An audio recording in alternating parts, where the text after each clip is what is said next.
Right. Hello, guys. Welcome to the process. Today we have Mr. Jeff Wertz from Sergio Health. Hello, Jeff. How are you doing?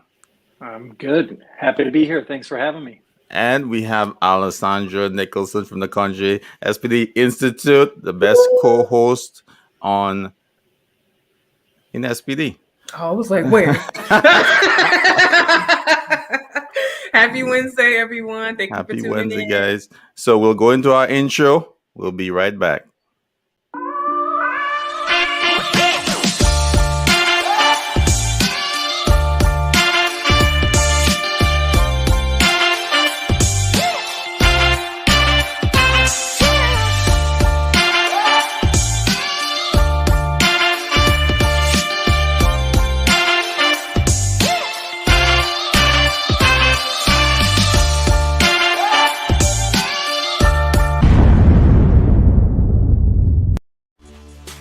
So, guys, welcome back to the show.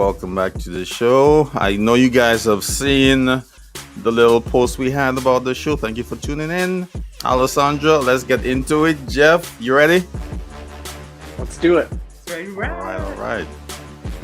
I'm super excited today. We're going to be talking and touching on topics like artificial intelligence, machine learning, a little robot, a little AI. But really, we want to talk about how this can be applied to the areas that we work in, what it's looking like currently, and more importantly, what it could look like in the future. So I'm super excited and glad that Jeff Wertz is here with us from Sergio Health to talk to us today. Welcome. Thank you very much. I'm excited to be here with you guys. Thanks. So, Jeff, I know from stalking your LinkedIn profile that you're VP at Sergio Health now, but how did you get into this? Like, what was your role to your current position? Yeah. So I started off in medical device sales. So I worked with Stryker Orthopedic in the trauma division. So I was in Chicago area working with all the way from Wisconsin even down to Indiana, managing and working with hospitals and surgeons to implant trauma devices. So I started off doing that, transferred down to Phoenix, and I've been working on the software side of things for the last 6.5 years now. So actually, around 7 now. So I saw enough of in the hospital and how manual things were, and kind of became a little, I wouldn't say frustrated, but I wasn't really learning too much, and there wasn't a whole lot of opportunity that I saw kind of moving forward. And I saw how the huge opportunity that software ends up providing things, and just dropping off trays, knowing that how things are supposed to be tracked in the long run and not seeing it actually happen. I was like, I want to get on the software side. So I went with the patient reported outcomes software to begin with, and worked with them for a couple of years and got to know that space. And then I had an opportunity with Sergio to be employee one, and it's been a interesting ride since then. Been with Sergio for 4.5 years now. Wow. So that's a wild ride to where you are today. Yeah. I'm definitely hoping that the viewers picked up on that it doesn't always have to be in your career path. Yeah, it's been actually kind of worked out perfectly. Of like, I get to apply everything that I learned in the first part. It's like everything happens for a reason with a lot of the stuff, I believe. So I get to draw on all of that experience that I had with working with Stryker, and apply a lot of that within the software that we're developing. And then I've gotten a lot more insight to the hospital side of things, especially the SPD side of things, in the last 4.5 years, working with a lot of end users and people on the ground more than I used to even. Absolutely. You definitely change the perspective and the mindset of those career shifts being about picking up new skills. And who could have guessed? I'm sure when you were repping with Stryker, you weren't thinking about, or sales with Stryker, you weren't thinking about, okay, probably end up in software one day. No, it took a while. I thought I'd stay doing that for a real long time, and just kind of ultimately just had an itch to take a chance, and kind of like the talk that you guys had with Justin a few weeks ago, or months ago, I guess at this point, just kind of knew this is the time in your life to take a chance and try something a little bit new, I can always fall back onto medical device sales. That's, a difficult area to kind of break into for whatever reason. But once you have that under your belt, you can always go there. So I was like, let's try something a little bit new. And it wound up working really nicely. It's beautiful. Definitely got to be willing to take the risk for sure. Yeah. Yep. So definitely want to give a shout out to all the viewers. We see you guys coming in. Hello from LinkedIn, Facebook, and YouTube. Yes. Shout out to Arlene, Rebecca, and we have Yenelem. Yellen. I hope I'm not butchering your name, so I'm sorry. I hope I am not. So thank you for writing, Thank you for tuning in. tuning in and writing in the comments. And also one thing.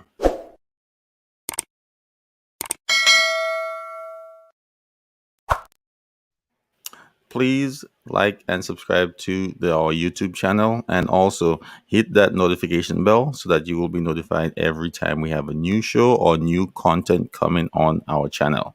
Back to you, Alessandra. All right, so let's get into it. What, for the folks that are watching, whose understanding of artificial intelligence is scanning barcodes, what is AI?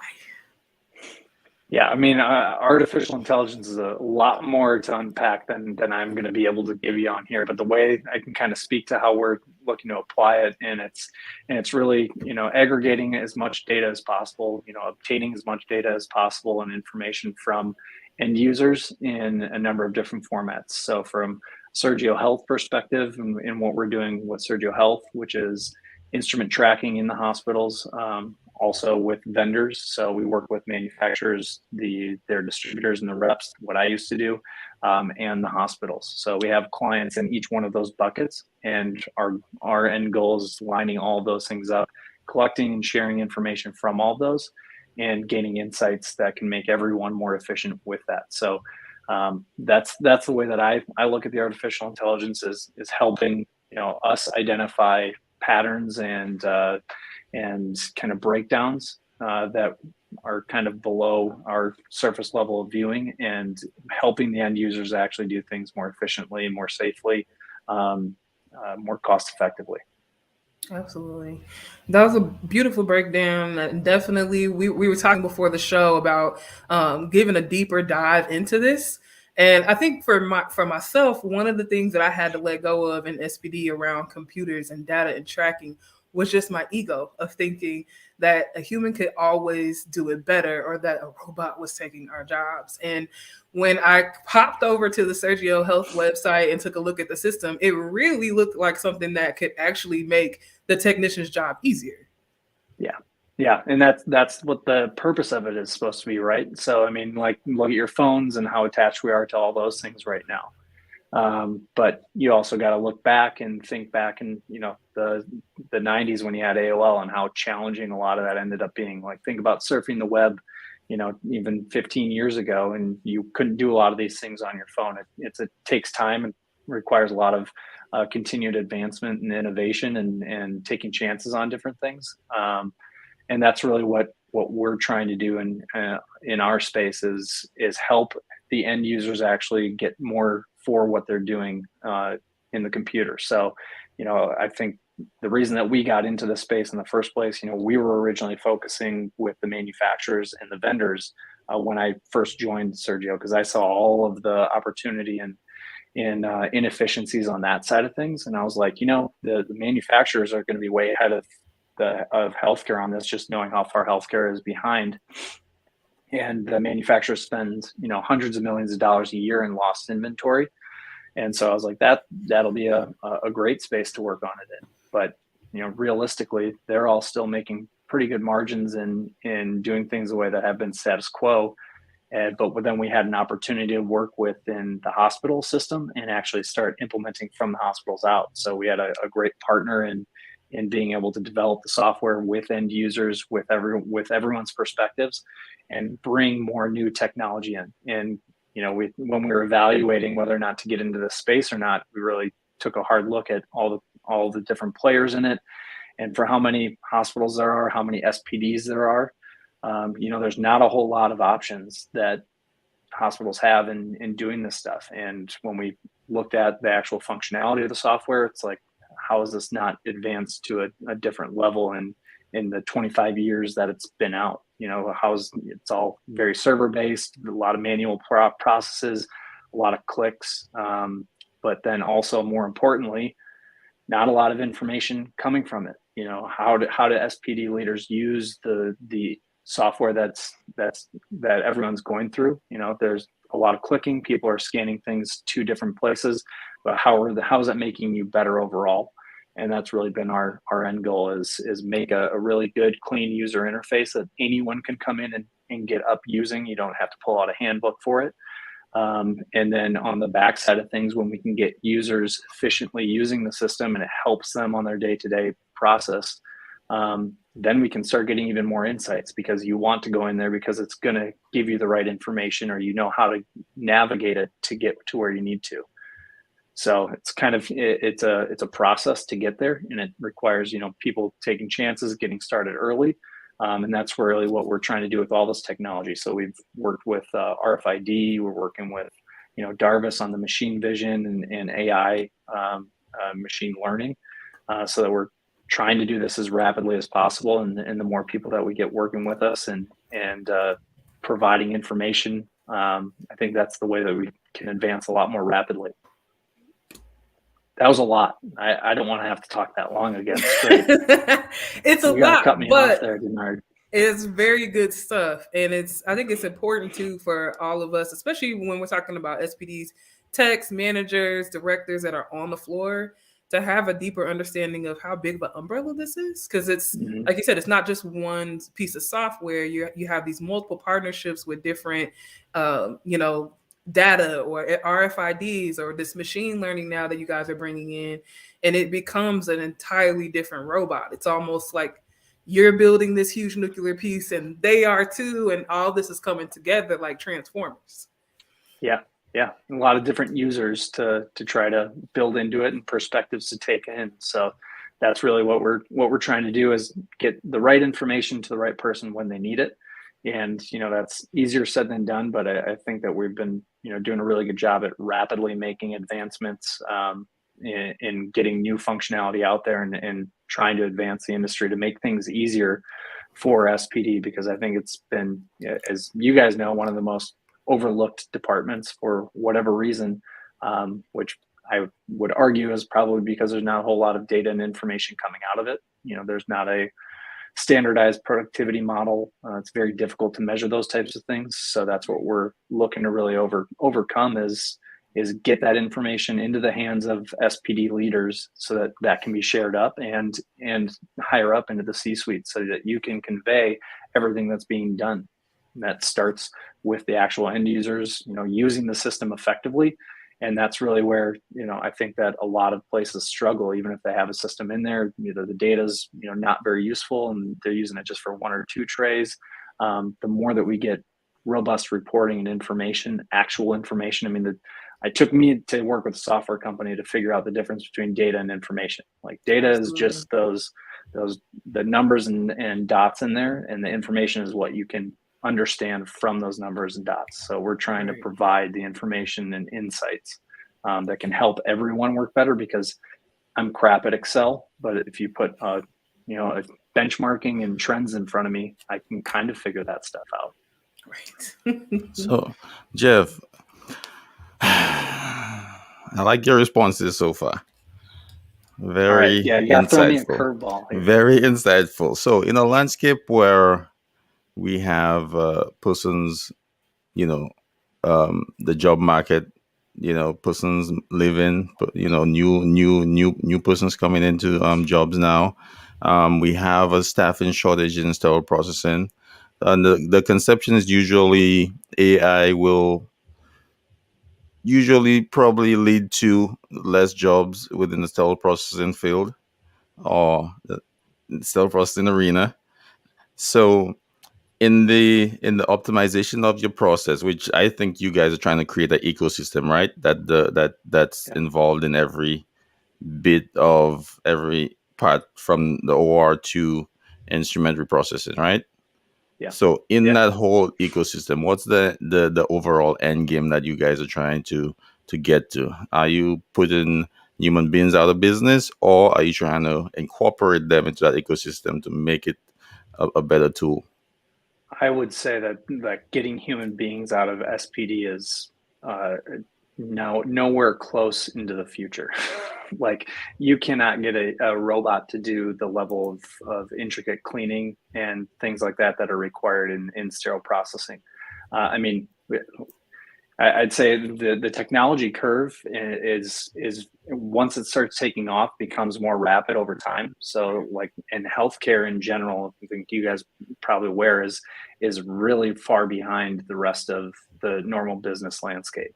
Yeah. So they're where on everyone flip else phones still, they still have Blackberries. Fax machines. Fax machines are still one of the standards for transferring PHI. Yeah, because they haven't updated the Healthcare Information High Tech Act. So these things are still so antiquated. It takes a ton of data and information to get to the point where you have that artificial intelligence component, where you can actually start saying, oh, this is the better way to do it. So getting a computer to outperform a human being in sterile processing, where everything still, I mean, most SPDs, you guys have been in many of them, are still very tribal knowledge based. You go in and they're going to give you a manual. They're going to walk you through what you're supposed to be doing, but it's not until you actually get on your shift and talk with somebody that's been there for 5 to 10 years where it's like, how does this actually go? And what do we actually do here? And our goal is to take it from there and get it so that it's anyone can go in and everyone starts doing things the same way, as opposed to all these fragmented processes where it's reliable. So in the dynamic of trying to get it where you want to get it, what are the pain points? What's hindering you guys from actually getting it to that optimum level? So right now, our end goal is getting users in to build the information and collect as much data as possible, so that once you're collecting it, it begins to grow a lot more exponentially. So I mean, my end goal is that we have a platform that we can provide more of like almost a Google Docs type thing, where we get end users in using the system and collecting the data and information, so that we can all end up getting better and using it for more efficiencies and intelligence. So that when I open up even the manufacturers have this challenge. I call my tray in Phoenix right now, I call this a Gamma Extra tray. But up north in the Northeast, they call it a Gamma Stretch tray or something other than that. Like it's just a completely different. You don't have anything codified in the space yet still. So the more that we can move in that direction, it's going to take a long time to do so. But the more the users that we get in that are excited for this type of technology to get into the hospital, and not as much on just the immediate, like just having the end goal of where this moves towards and helping build it, because it's not going to be one company that does it. It's going to be a lot of people contributing to it, and then you get a lot more data velocity that you can start understanding all the different pieces that go into it, and work with more people to kind of open source provide that information so that more people can participate in making it better. So that's really kind of my end game, is like it is more collaboration within the industry of other technologies. I mean, you look at EHRs and how challenging it is for those to speak to one another and communicate. They've made a lot of progress on that, even the time that I've been on the software side, where there's companies out there that will kind of translate the data and information, but it's still a big challenge. But the more that we have people utilizing it. So to answer your question, I know I've gone all over the place here, is getting more users on board with it, because that's what we have to have for it to be as valuable as we can get it to be. So definitely, that's really, yeah. Because I appreciate what you're saying about the data velocity, because I'm really trying to slow it down in my mind and think about how much tech is already in our lives. And when I was researching about the partnership that you guys just went into with Darvis, one of their big things is optical machine learning. And so first I had to dig back, okay, what's machine learning, right? So I'm on the YouTube webs, and my general understanding is it's taking those data points and teaching a system to recognize patterns, and then using those patterns to give us more and more information. And so one of the things that you've touched on quite a few times that I think is really important is there is data in our space. Like we do have EHR. We do have tracking systems that are on the ground, but what are we doing with all that data? Is it actionable, or is it just sitting there collecting dust? And so these type of forward-thinking projects actually would help everybody. I kind of see it more so creating opportunities and creating jobs rather than necessarily taking anything away from SPD. It sounds to me like it's an opportunity for SPD techs and leadership to be recognized for the amount of knowledge that they actually have about these various processes. You said it much better than I was trying to there. So that's exactly where I was trying to go with it. I mean, once you have the information, it's going to need experts in the space to help others actually do it better. So it creates more opportunities all the way around, and I think it makes things more efficient in the long run. I mean, think about how much time you spend running around for various activities or things that are or are not needed. It's going to create different types of opportunities for more specific management once you actually understand the costs associated with all these things. It's like earlier when Alessandra, you and I were talking, like it's a cost center. That means nothing, and they don't line item anything out. So to get the C-suite to pay for things, it's like you have to be really, really, invested in your department right now, like however much they're paying you, a lot more now, thankfully, because it's bringing awareness to the entire space. But the more information and data that we can provide that up to the C-suite and understand the impact that it's having on each of the ORs and tie those pieces together of their profit generating spaces, the more opportunities there are for experts in the space to do it better. Then you bring in things like AI and the machine vision where, it can help confirm things or make it safer. So like we have short-term goals with Darvis and what we want to accomplish, and then we have long-term goals as well. So like currently, so just from a machine vision standpoint, I think the really cool application that they do within healthcare is like a hygiene check. So they have a person that can walk up and it'll check and make sure all the PPE is on and properly located. So if you have a mask on that's below your nose or you're missing your visor or any of those things or your gloves, it identifies those things. So, and it can do really good also do a really good job of identifying things through processes and identify throughputs, and you can identify spaces when things move into and out of spaces. So there's short-term applications that we see in monitoring processes of scope tracking. How long are you staying at each station, or also looking at productivity. So I saw somebody mention in there before the productivity thing. I think I could talk all day on the fact that there's not a standardized productivity model is probably one of the biggest hindrances for sterile processing in general. So how do we incorporate things like machine vision that can identify how long someone's actually at their station, actually assembling the tray versus logged into the correct spot within the software? I mean, you guys have probably seen, you assemble it and then you forgot to open it up on the screen. Those things end up kind of impacting overall productivity scores. But we can make a hybrid of those things that make it a much more robust metric. And those are the types of things that we want to utilize the technology for at this point. And definitely in the short term, my mind is just clicking on cost savings. And for sure, there was a comment that talked about using data. Hello, Regina, and thank you for bringing this comment up. But of using the data to actually stop purchases that don't need to be made, right? So even just in your daily lives of us, we all have the story of asking for something on Capitol and getting denied, and then the surgeon has a fit, and then we order the thing tomorrow. So, but no one's gone back and looked at how are we doing our block scheduling, and we're putting all of the ortho surgeons that do knees on Tuesday. So we have a huge influx of all of our ortho trays are always on Tuesday. So we bought significantly more instead of more intelligently setting up block times. So all these things have a downstream effect.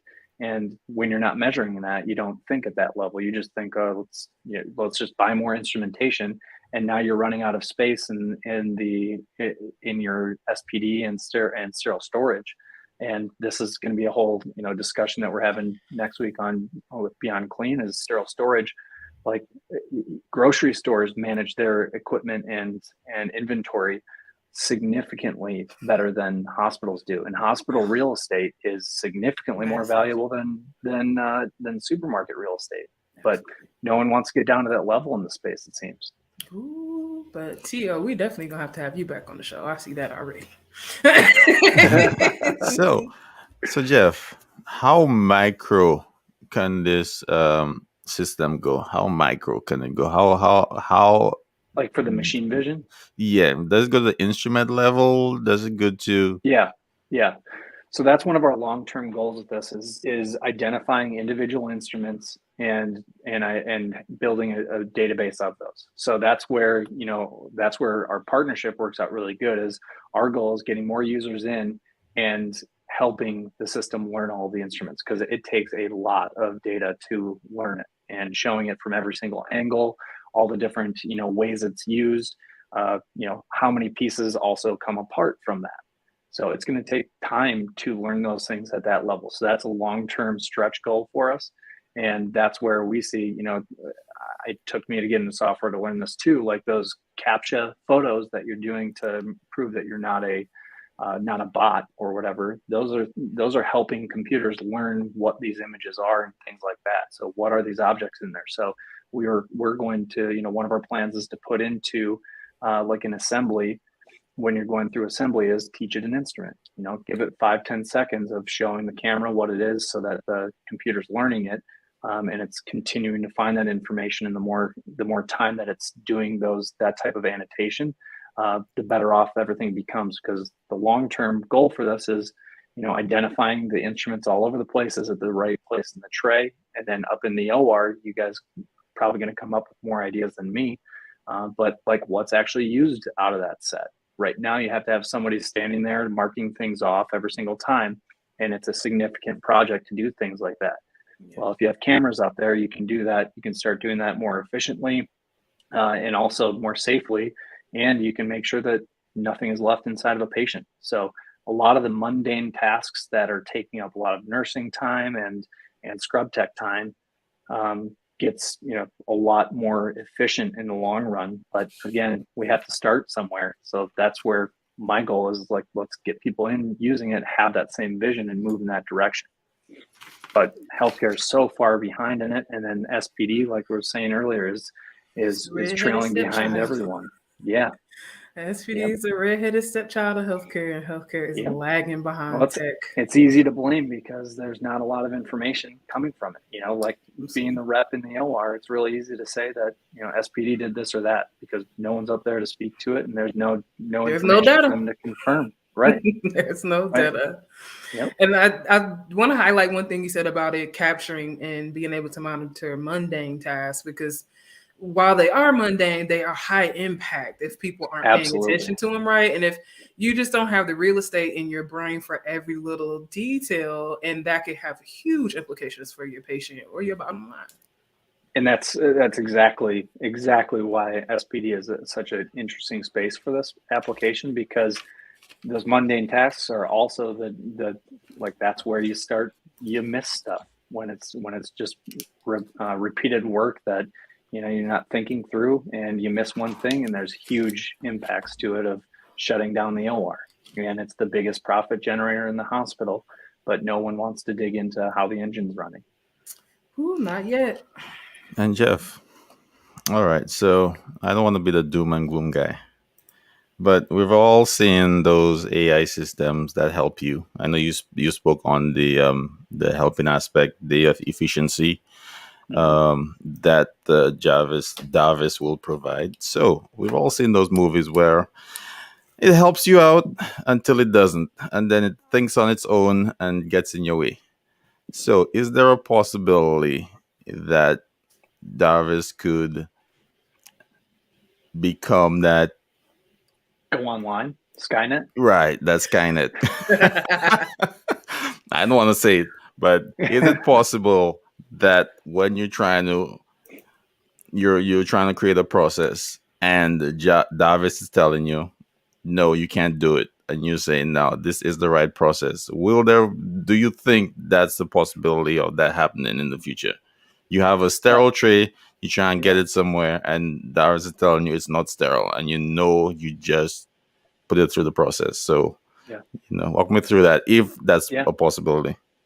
I mean, anything's a possibility with this stuff. It takes time to perfect it. I would always kind of go back to like looking at, it's such a juxtaposition of the OR, which is space age technology, and you have Da Vinci robots in there where people can do these things. Now they can even do them like remotely. I believe I've seen some images of that where they're kind of doing it from their computer and able to control the robot.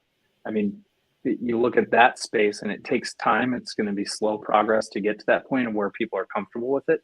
But I think in the short term, like what we've done on the RFID side is try to put in choke points of ensuring that it's gone through the proper milestones prior to it before it makes it into a sterile area.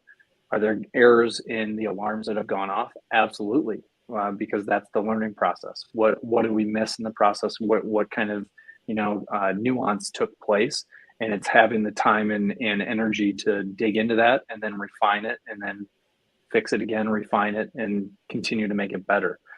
So there's going to be instances you have to create workarounds.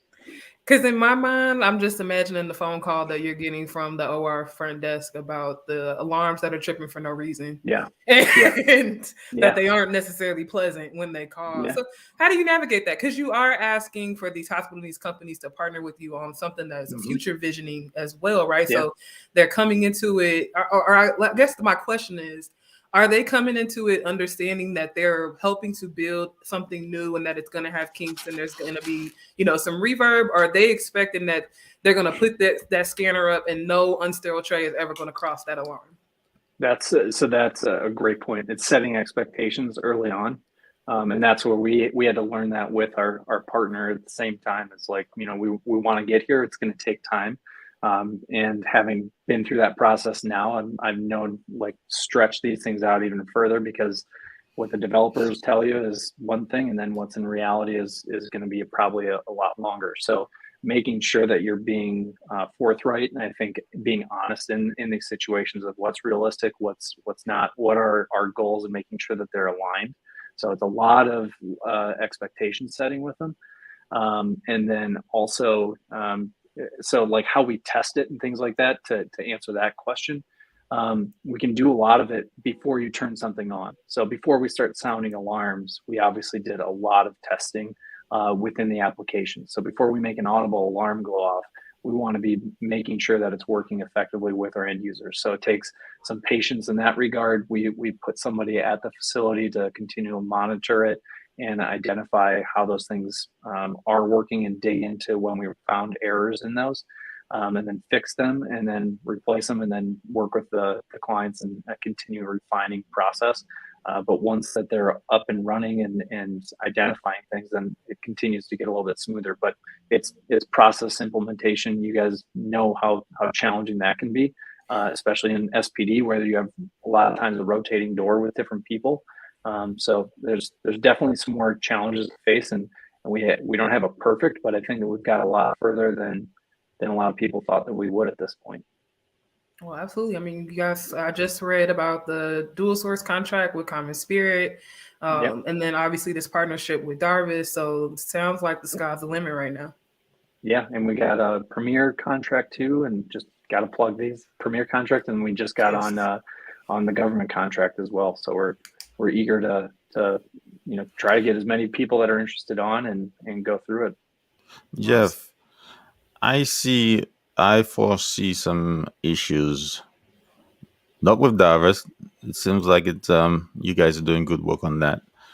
But within the sterile processing field, we do have a disconnect with the OR in terms of our expertise and what we know. Now, I can see a situation where Darvis is saying one thing and the expert is saying something else. And then the expert is ignored like we're normally ignored. And then Darvis is like, hey, I'm right. And then, the OR end up going in the incorrect direction. So what do you think about that? How would you navigate something like that?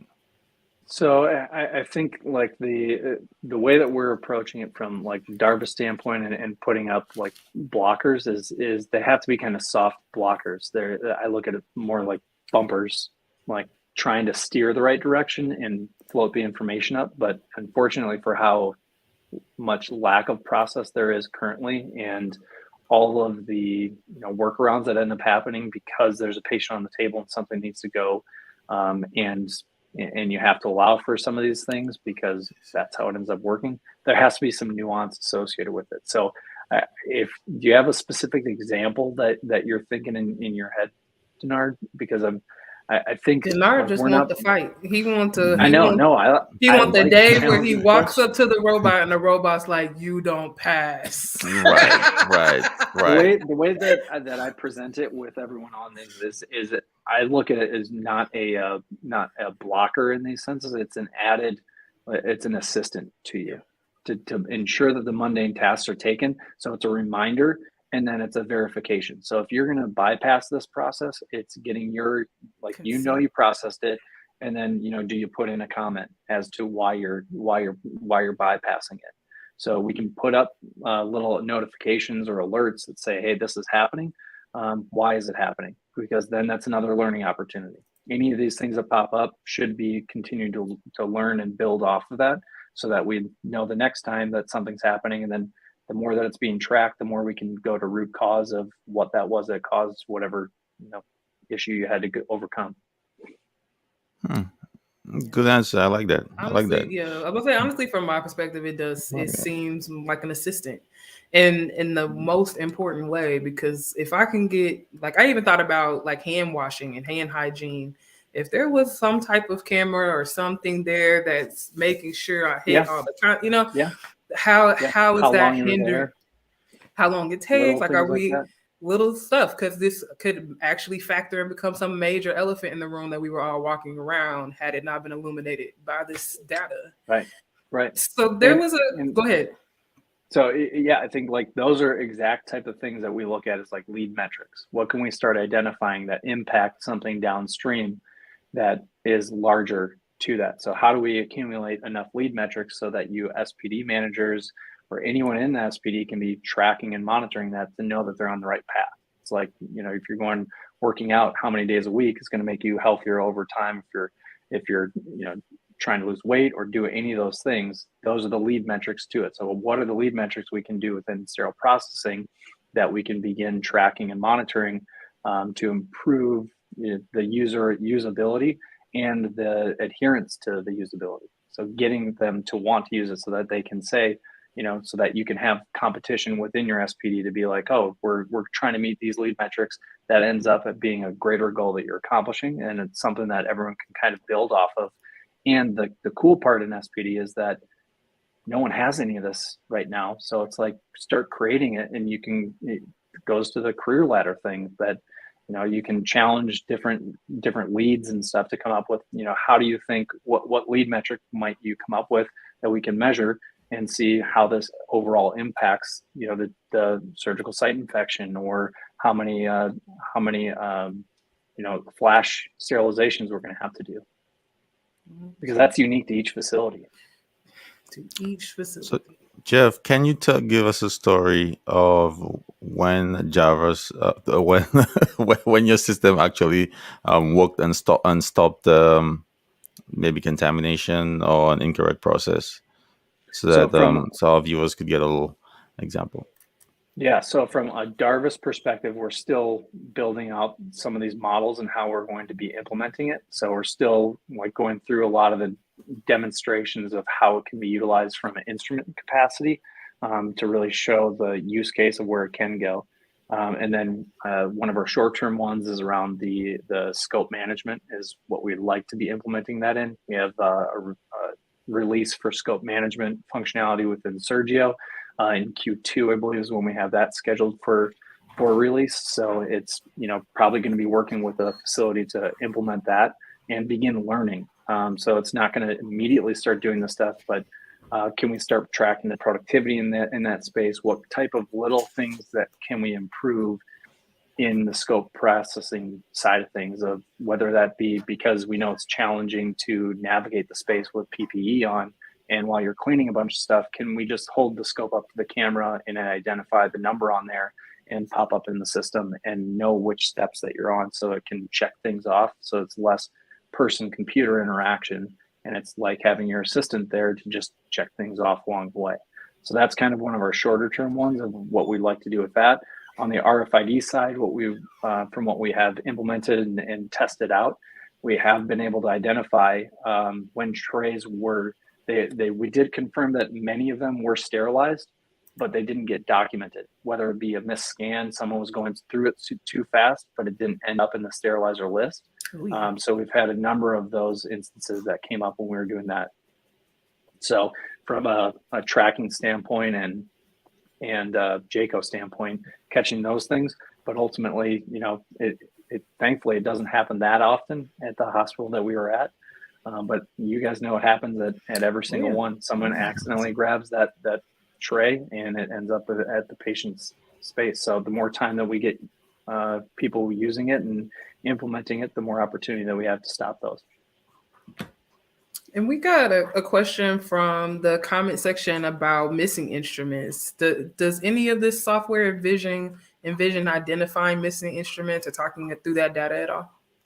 Yeah, I think that'll be kind of further down the road. I mean, identifying the instrument itself is one thing, and then identifying its location in an instrument is another complexity. So we're doing a little bit of both at the same time, see how rapidly it can learn these different pieces. And that's where, if we have specific partners that we can move forward with and we get it to learn a specific tray, we can absolutely start doing those types of things. So that's where, we have a test case that I'm hoping that we'll be able to share in the near future with, you guys or anyone of it identifying it in the right space in a tray. And so we can get to that point, but doing it at a large scale is a whole other thing.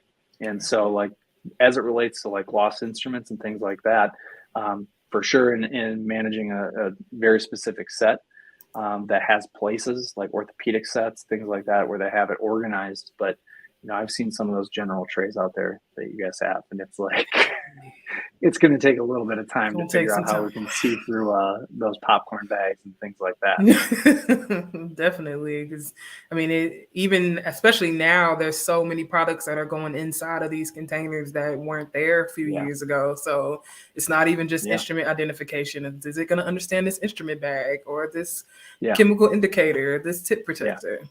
So, and I guess thinking about it more too is there's unique ways that we can get there. So if you have all the instruments on your assembly table, you can start identifying those and just checking them off the list. So again, we can't really pause you from moving forward, but we can do some of the light work for you. So it's just automatically checking what it's already found and floating up the instruments that it can't find. And it's either, oh yeah, there it is, or, oh yeah, that's the missing instrument. I need to go find an alternative.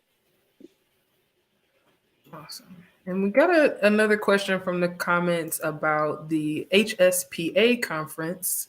So for those listening, if you're living under a rock, ISHM has changed their name to Healthcare Sterile Processing Association. So are you going to be joining us, or is Sergio going to have a presence? So we don't have a booth this time. We actually had a booth in 2020 when everything got canceled. And so we were going to be there in 2020. I will be going down probably with myself and another person. So I'd love to connect with anybody when we're down there. We're probably just going to be walking around that conference. We're going to be at AORN in March. We are going to have a booth at AORN, but we'll definitely be at HSPA.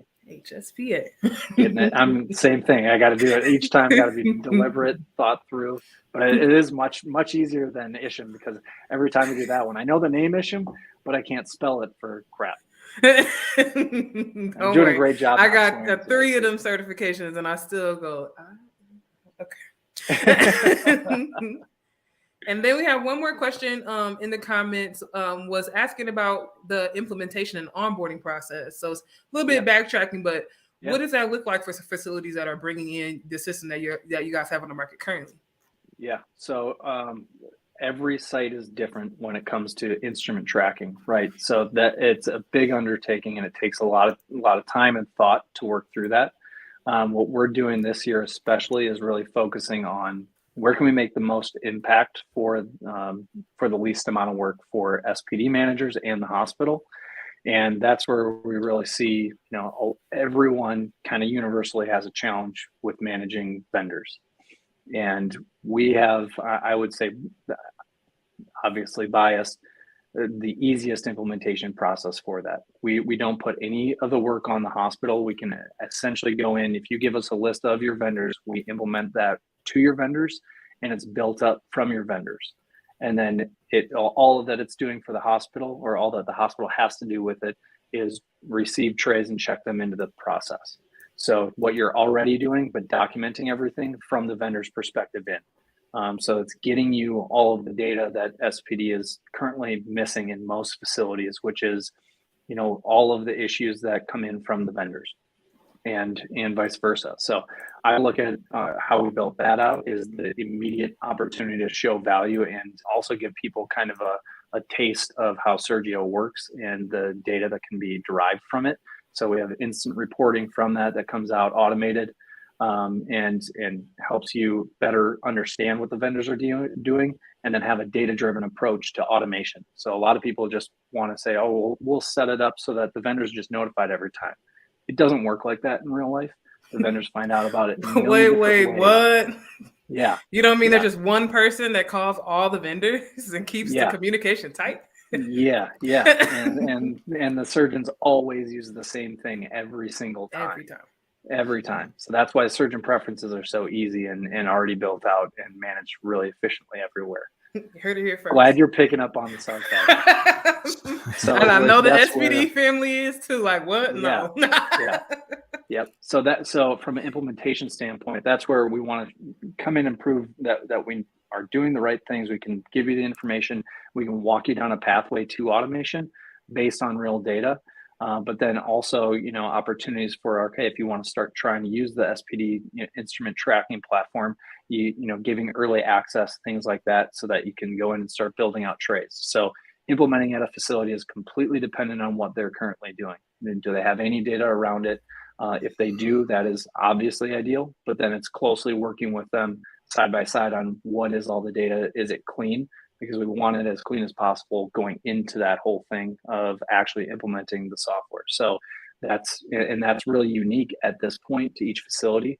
But what we are doing to help with that is building a database in the background that has some of those count sheets and some of those IFUs and some of the details that we're trying to kind of consolidate from many users, because we are cloud-based. We can collect all the information from everyone, provide benchmarking, things like that, but to kind of give people a starting point rather than starting from nothing. So if you want to see what a general tray looks like for orthopedics, going in and seeing what do they have built out in there, and can you use parts of that count sheet to your own. So those are kind of the future steps of what we're doing with that is helping you move in that pathway, and that'd be something that I'm really excited for, because then we can also start getting more information from our side on how long it takes to process that same tray, probably tweaked a little bit because everyone has different instruments in those, but how long does it take to process that similar tray across many different places that'll impact productivity and things like that. So I went a lot of different directions on how to implement, but ultimately it's working with each facility side by side. Our goal is to have everyone implemented within 3 months of signing and beginning meetings and having regular standing calls where we run through your data and get you to the point where you're comfortable with it.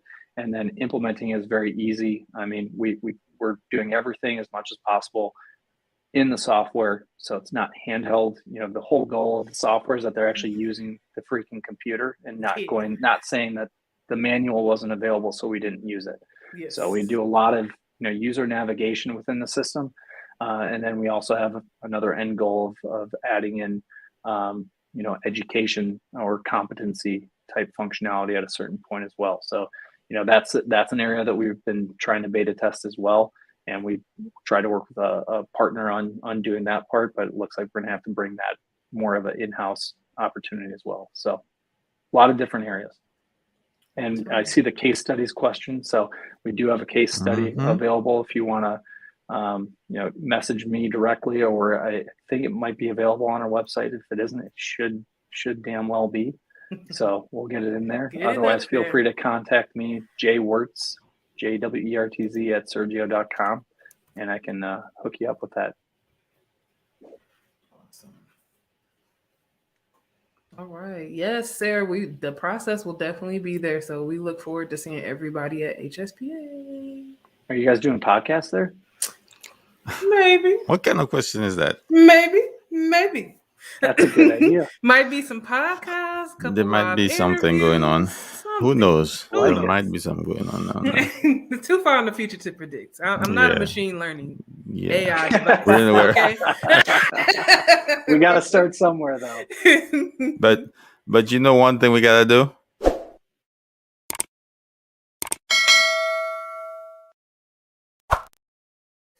Yep, go to our YouTube channel and hit that subscribe button. Also hit the like button. That definitely helps the algorithms, and hit that notification bell so that you could be notified every time we have a new show or new content coming out. And if that wasn't enough of us asking you to do things, if you could also hit that share button so more of our SPD community can get this video and our future content.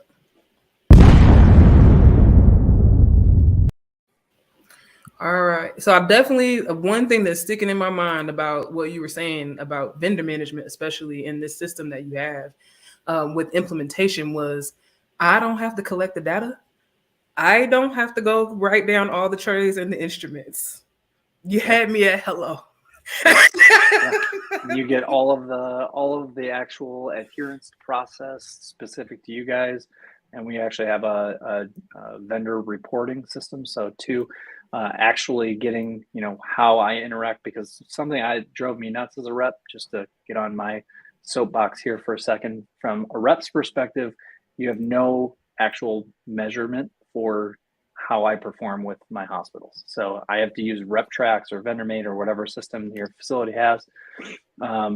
That's not representative of how I'm helping out the facility. It measures nothing other than when I check in and out. And if it's 3 a.m. when I'm doing trauma, I don't want to walk a football field across to the most inconvenient place that it seems that they always place those computers for us. And I know that they've gotten better at it since I've been in the hospital doing that side of things, but that's not representative of how I am partnering with my hospital. But what is representative is how I'm bringing in instruments. Is it on time? Is it clean? Have I given you notice of these things? And that's all directly automated, and then feedback from sterile processing techs of, did you find issues with it? And then, eventually building upon that with more, maybe like promoter scores that you can actually, grade an interaction if you wanted to. So actually getting some measurement of how reps are performing for what the policies are supposed to be in there for.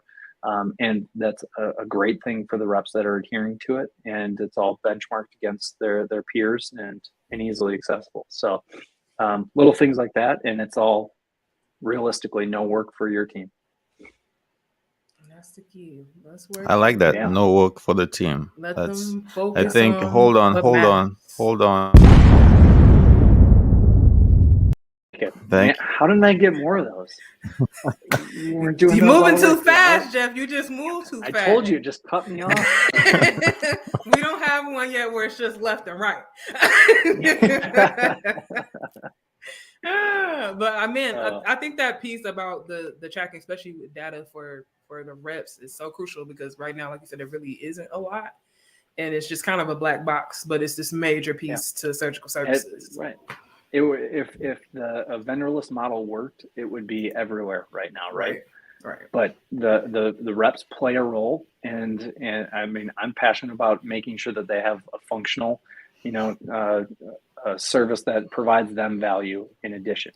And it's not gouging them, it's not requiring them to pay for scrubs out of a vending machine, little things like that. It feels like from a rep's perspective, there's a lot of nickel and diamond that goes on of them being kind of cast as the problem in a lot of these situations. But I think everyone's worked with good reps out there too, that actually do make things smoother and do try to communicate. So it's taking the good with the bad and understanding there's a lot more nuance with this stuff than I think gets implemented a lot of times. So it's making sure that we're making bringing the data to light, and it's no longer I can be in the OR and say one thing that's really bad. about SPD. Now it becomes a let's go to the software and let's double check. And I've seen I've seen that exact situation happen for the betterment of the rep and for the betterment of SPD, because it's not a pointing the finger at he said, she said, and it's helping everyone work better together. Man, nuances and accountability, because definitely I think facilities, like he's kind of created a scapegoat out of reps, and even for what rep behavior looks like at their sites, a lot of that is culturally driven by the facility and the relationships, you know, but then I just get to cast it off as the black sheep and say, no, it's them. Well, we kind of created this, and I like that we could say, let's go to the data. Yeah, and it's both sides, right? I think the reps and the SPD have a lot in common, in that they can't necessarily quantify what they're doing in the OR other than how much is getting spent on them, and then that gets twisted into, well, you're just making a ton of money, and you should just endure whatever. Yes, right, and so it's a race to the bottom without a lot of information on the value that's being provided by both sides. So the transparency that's a critical component. The transparency is also another critical component, because it just levels the playing field, and we can take all these silly assumptions about each other's position out of the equation and get to what really matters. And have some. Sorry, go ahead, Deannard. No, I'm just saying. Just hopefully create a symbiotic relationship where when one thing happens, everyone feels comfortable. And everyone kind of knows what's going on, so it won't be like, oh, you did this and I didn't know, and this is incorrect, or this is not in the flow of where we want to go. So definitely a relationship where everyone is on the same page, definitely be more efficient. Yeah, because I can't tell you how many times I see SPD in the back and decontam, they got towers of trays stacked up, and I'm dropping off 10 more, but I couldn't get them from another facility until 9 o'clock at night, and I feel terrible, but I'm going to set them here because they have to be used tomorrow. I find out about the case an hour ago, and I'm running my butt off, and I know you're working your butt off, but I'm going to go home and I'm not going to sleep well because I don't know if you're going to remember to do them because of the shift change. Yep. And I walked into that scenario, and I have to run down, and I got to work with it. Like everyone has to value each other's work in this whole process, and the more insight you have to it, if I can go home and see, hey, they haven't been sterilized yet, I can call in and try to help you do your job better also, so that everyone's covering for each other. Absolutely. And you can even see in that example alone how different vantage points could get that story so misconstrued.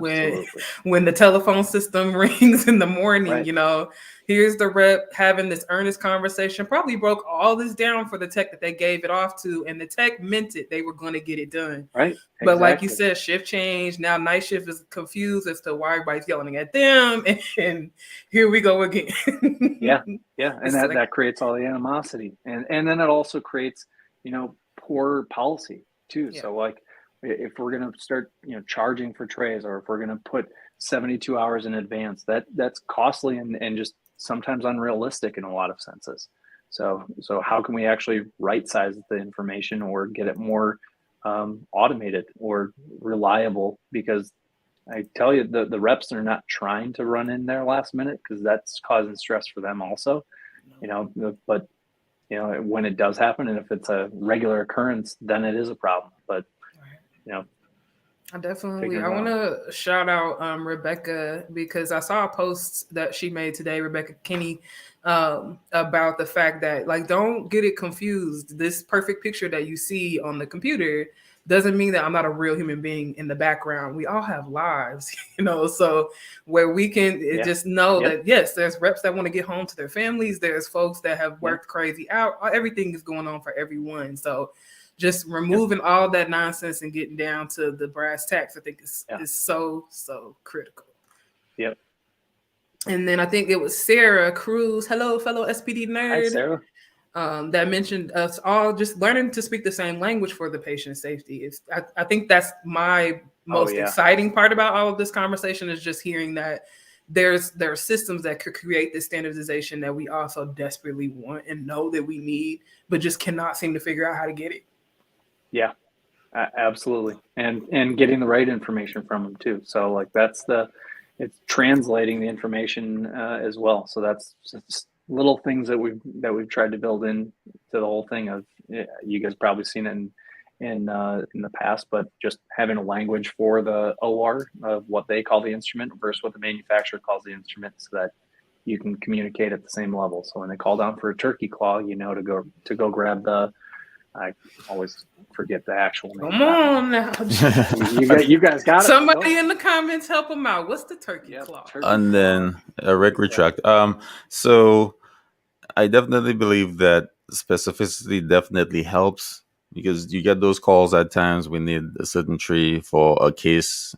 You don't get the room, you don't get the time, you don't get the physician, you don't get anything. So you basically have to prioritize. We want it stat, and it sits there for 2-3 hours. So definitely being specific with your case times, because I think my perception is a lot of persons from the OR don't think it's necessary to relay that same information to sterile processing.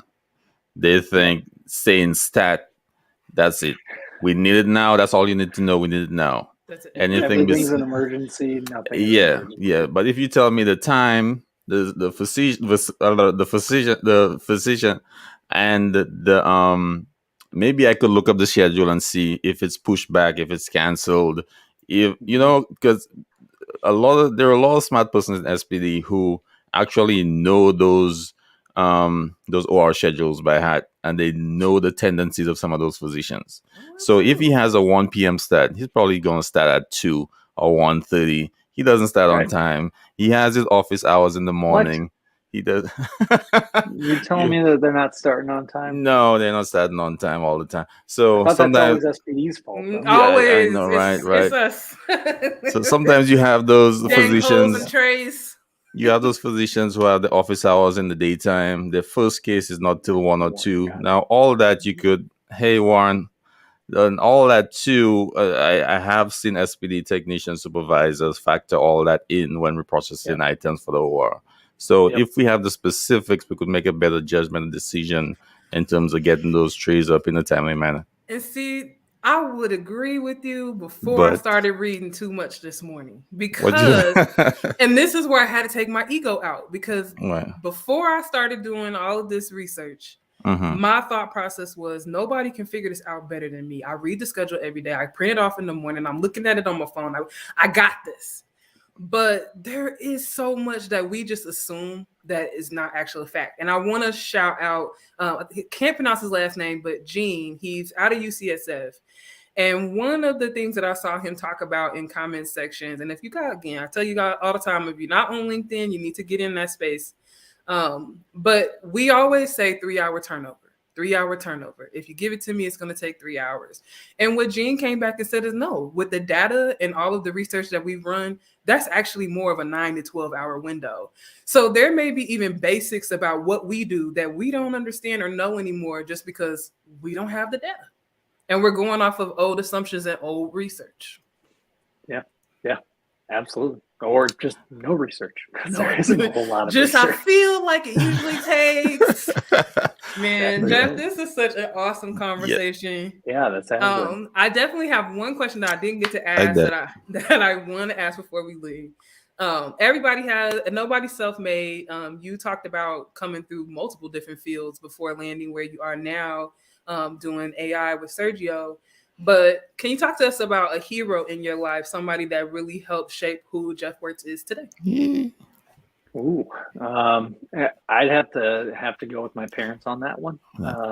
Go with the default on it. But yeah, I mean, they've been always really supportive of anything that I wanted to do. So I had a normal job getting out of school in 2009 when there wasn't a awesome job market, because it was right after the 2008 crash, and I decided to give up that job in commercial insurance to try to do medical devices. And they're not once were like, yeah, just go with it, and you're going to be able to figure it out. And then same when I had a awesome opportunity with Stryker and loved what I was doing, but I'm like, yeah, I'm going to give this up. And they're like, cool, go for it. And just been supportive of anything that I wanted to do, and they've done pretty well with me and my sisters, and I think that's the kind of ultimate goal, is to be similar to that. Awesome. Shout out to the Rents. Yeah, we love to hear it. Thank you so much. Thank you so much, Jeff. Shout out to you guys. all our how you say that? All our who said that best? All our guest co-hosts, Yeah. Sarah, Warren, Rebecca. Yes. Yeah. Let me see if Yeah. I get everybody Everybody else in that there. comment A lot of section. familiar Everybody faces. come. Thank Harry Mullen is in there. Yeah. Yanilum. I hope I'm not killing your name, brother. I'm sorry. Look, if you did, you butchered it several times at this point. Lila Price is on here too. Hey, Appreciate Lila. it. Francis. Hey, Francis. Sarah Thank you Vincent. guys so much for tuning in to the show. We appreciate the support. Yeah. Appreciate it, guys. Thank you so much. I think that's another one. And we're heading out, and we hope to see you guys at the HSPA conference. Also, no, we're not going. Okay, all right. I don't want to say no anything. HSPA, HSPA. Oh, yeah. Don't be Oh, getting my us bad. in trouble with Damian My Bird. bad. He My said, bad. Yeah, he said. HSPA. All right. Okay, sorry. My bad. HSPA. So Trying to stay on the air, okay? Yeah. True. HS. Okay. All right. Damien's All right. gonna come for you. HSPA. We'll see you guys there. That's another one. Peace.